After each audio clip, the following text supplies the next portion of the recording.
خايف أكون خدعتك والله، بس يعني هو أنا بجد يعني سميت الفيديو ده دوس عليَّ لإن أنا مش عارف يعني هيكون اسمه إيه أو إيه الthumbnail بتاعه، لإن أنا ما عنديش الفكرة زي معظم الناس.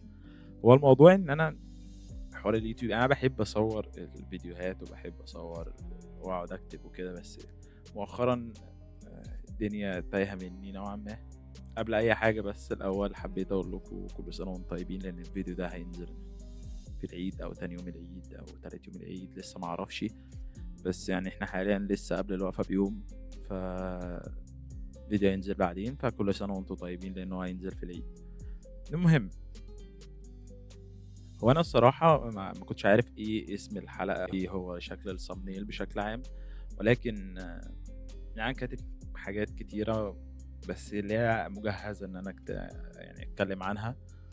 بس الموضوع يعني حاسّه كده دمّه تقيل، اللي هو أنا حاسس الموضوع فيه cringe نوعًا ما، فقُلت نفتح الكاميرا وندوس record ونشوف يعني إيه اللي ممكن يطلع، حتّة كده عاملة زي الlive، مش عارف إيه هي. فأنا إن شاء الله يعني ممكن أقول لك إيه اللي أنا ناوي عايز أبقى أعمله في القناة دي.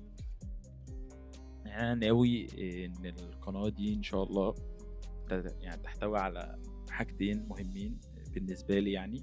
أولًا اللي هي الأسئلة اللي بنسألها لنفسنا بشكل عام، أو الfilm making عامةً وال3D art والحاجات دي، بما إني يعني بافهم فيهم، دي المحتوى اللي أنا عايز أعمله في القناة بشكل عام.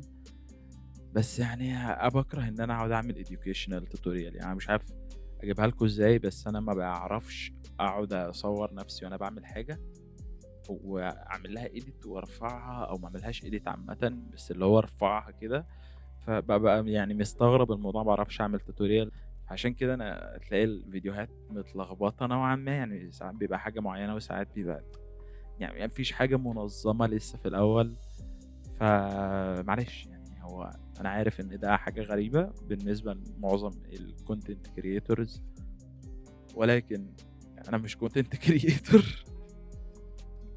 أنا بني آدم عادي يعني، بني آدم عادي باصور بموبايلي، جايب البتاع ده والكمبيوتر بتاعي ورايا بس كده، يعني هو دي ال الcontent creator equipments. فبس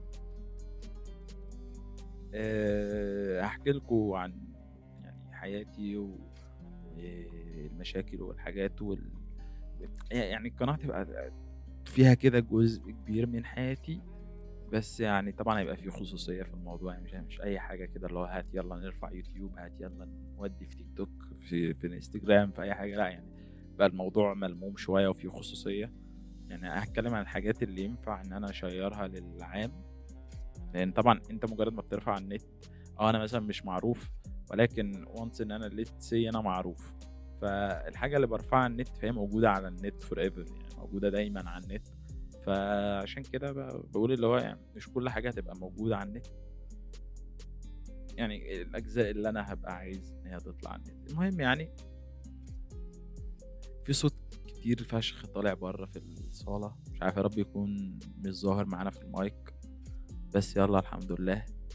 وبس، يعني أنا حبيت يعني أتكلم كده أشوف إيه اللي هيحصل لو اتكلمت كده بشكل عام، وشكرًا جدًا ليكم، وشكرًا على ال70 subscriber أو 69، مش عارف كام، بس شكرًا.